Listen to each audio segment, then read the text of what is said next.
نحمده ونصلي على رسوله الكريم اما بعد فاعوذ بالله من الشيطان الرجيم بسم الله الرحمن الرحيم رب اشرح لي صدري ويسر لي امري واحلل عقدة من لساني يفقهوا قولي رب زدني علما والحقني بالصالحين صدق الله العظيم. عزیز طلباء و طالبات، السلام علیکم ورحمۃ اللہ وبرکاتہ. آج عثمانی آن لائن اکیڈمی میں دفاع صحابہ و امہات المؤمنین کورس کا سبق نمبر 3 ہے، اس کا سیشن کیا جا رہا ہے.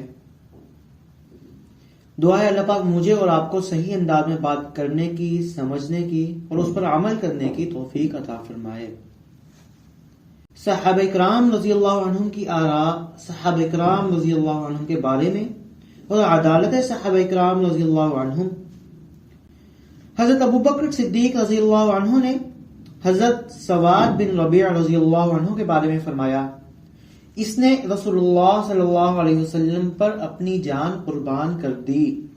قیامت کے دن وہ حضور صلی اللہ علیہ وسلم کے نقیبوں میں شمار کیا جائے گا. سبحان اللہ.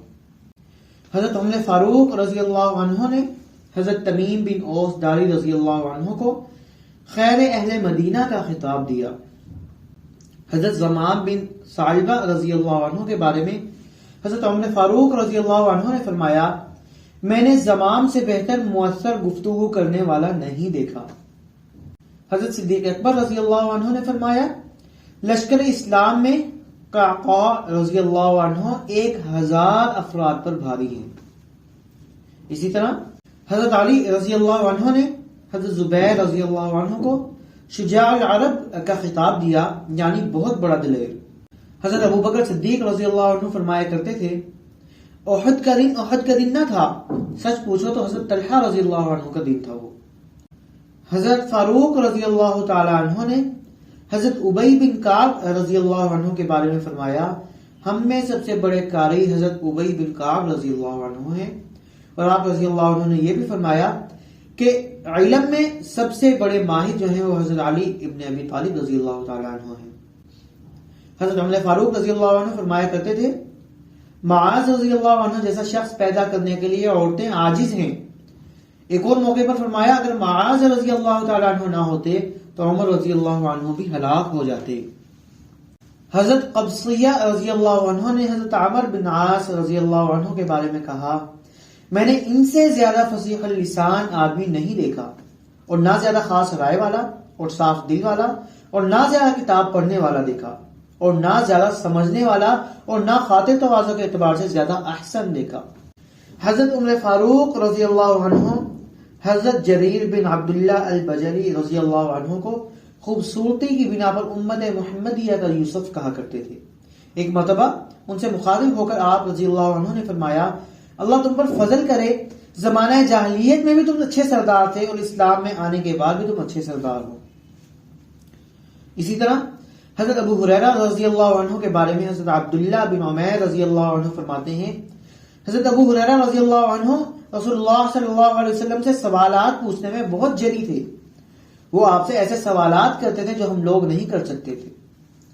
حضرت حسان بن ثابت رضی اللہ عنہ کے بارے میں حضرت عبداللہ بن عباس رضی اللہ عنہ کہا کرتے تھے، حضرت حسان رضی اللہ عنہ نے رسول اللہ صلی اللہ علیہ وسلم کے ساتھ رہ کر اپنے نفس اور زبان سے جہاد کیا. حضرت ابن عمر رضی اللہ عنہ کے بارے میں حضرت سعید بن مسیب رضی اللہ عنہ نے کہا، میں کسی کے جنتی ہونے کی گواہی نہیں دے سکتا، اگر دے سکتا ہوں تو وہ عبداللہ بن عمر رضی اللہ تعالیٰ عنہ ہے. حضرت عبداللہ ابن عباس رضی اللہ عنہ کے متعلق حضرت عبداللہ بن مسعود رضی اللہ عنہ نے کہا، ابن عباس رضی اللہ عنہ بہترین ترجمان قرآن ہے. حضرت ابو بکر صدیق رضی اللہ عنہ نے حضرت عثمان ابی العاص رضی اللہ عنہ کے بارے میں فرمایا، یہ لڑکا دین اور تعلیم قرآن کا بہت بڑا مشتاق ہے. حضرت علی رضی اللہ عنہ نے ایک مرتبہ حضرت عبداللہ بن مسعود رضی اللہ عنہ کے بارے میں فرمایا، قرآن کے قاری، دین کے فقیہ اور سنت کے عالم تھے.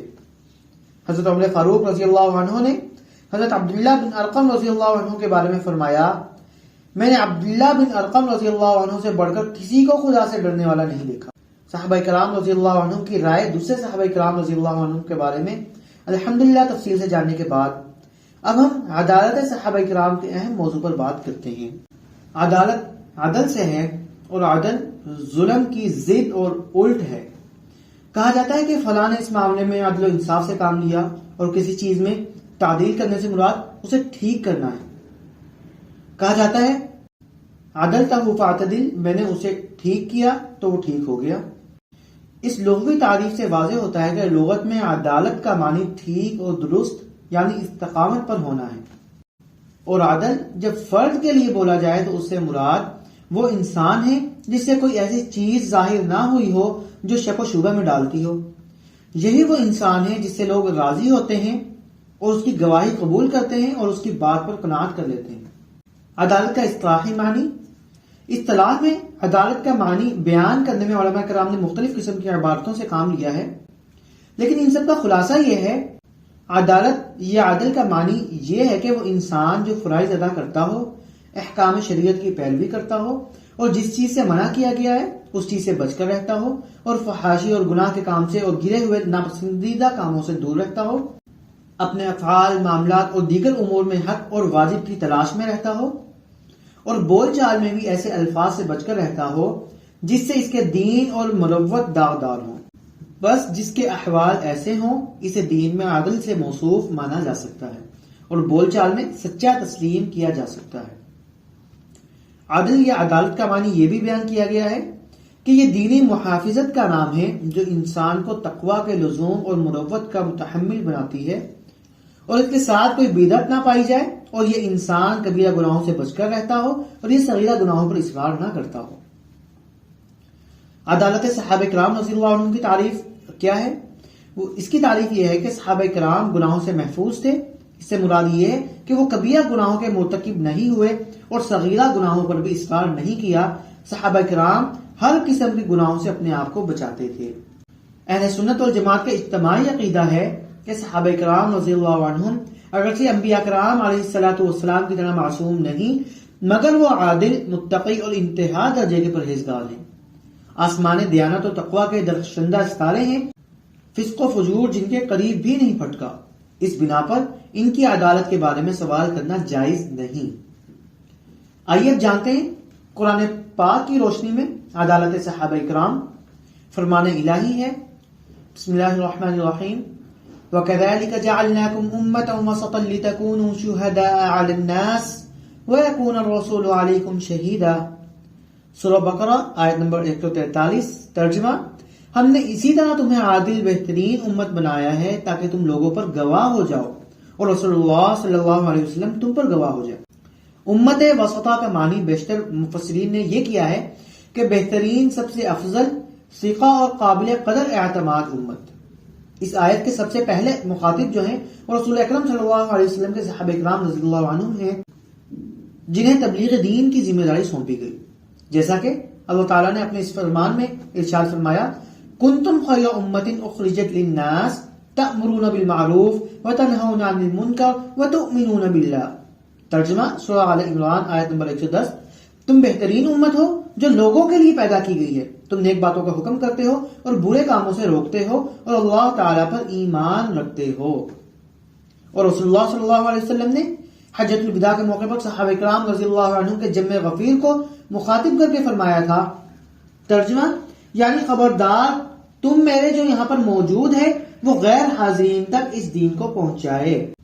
ان آیات کریمہ اور اس احادیث نبوی سے ثابت ہوا کہ صحابہ کرام رضی اللہ عنہم امین، ثقہ اور قابل اعتماد آدمی ہیں، تبھی تو انہیں تبلیغ دین جیسے اہم فرائض سونپے گئے، ورنہ اگر وہ امین اور ثقہ نہ ہوتے تو انہیں یہ ذمہ داری نہ سونپی جاتی۔ اس کے علاوہ اللہ تعالیٰ نے امت وسطیٰ کے بعد لِتَكُونُوا شُهَدَاءَ عَلَى النَّاسِ کہا، جس کا معنی یہ ہے کہ اللہ کے ہاں ان کی گواہی قابل قبول ہے، اور یہ ان کے عدل، ثقہ اور قابل اعتماد ہونے کی دلیل، ورنہ ایسا نہ ہوتا تو ان کی گواہی بھی قابل قبول نہ ہوتی۔ ارشاد باری تعالیٰ ہے، محمد رسول اللہ والذین آمنوا معه اشداء علی الکفار رحماء بینہم تراہم رکعا سجدا۔ امام قرطبی سورۃ الفتح کی آخری آیت کی تفسیر میں لکھتے ہیں کہ تمام صحابہ کرام رضی اللہ تعالیٰ عنہم عادل، ثقہ اور قابل اعتماد ہیں۔ اللہ کے اولیاء اور اس کے برگزیدہ بندے ہیں، اور انبیاء اور رسول علیہ الصلوۃ والسلام کے بعد اس کی مخلوق میں سب سے افضل یہی ہیں۔ یہی اہل سنت والجماعت کے ائمہ کا مذہب ہے، جبکہ ایک فرقے کا کہنا ہے کہ نہیں، صحابہ کرام رضی اللہ عنہم بھی عام لوگوں کی طرح ہیں، نعوذ باللہ، اس لیے ان کے ثقہ ہونے کے بارے میں بحث کرنا ضروری ہے۔ لیکن ان کا یہ مذہب مردود ہے، کیونکہ اللہ تعالیٰ نے اپنی رضامندی کا اعلان اور ان کے لیے جنت و مغفرت کا وعدہ فرمایا ہے۔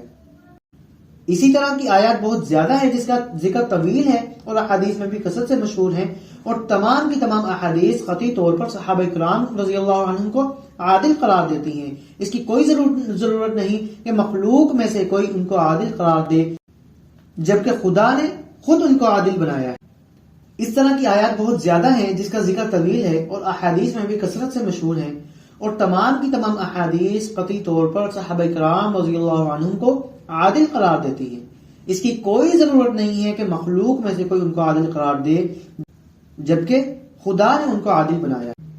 امام نووی رحمہ اللہ فرماتے ہیں، صحابہ کرام رضی اللہ عنہم سب کے سب عادل ہیں، چاہے وہ فتنے میں مبتلا ہوئے ہوں یا نہ ہوئے ہوں، اور اس چیز پر باوثوق علماء کا اجتماع ہے۔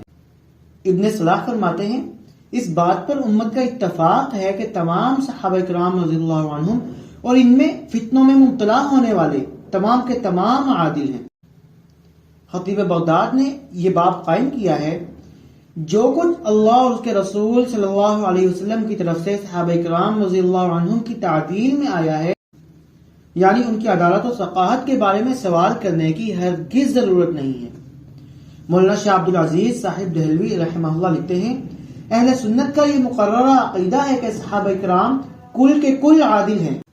یہ لفظ بار بار بولا گیا ہے، اور میرے والد محترم مرحوم شاہ ولی اللہ محدث دہلوی انہوں نے اس لفظ کی حقیقت سے بحث کی تو یہ ثابت ہوا اس موقع پر عدالت کے متداول معنی مراد نہیں، بلکہ صرف عدالت فی روایت الحدیث مراد ہے، اس کے سوا اور کچھ مراد نہیں۔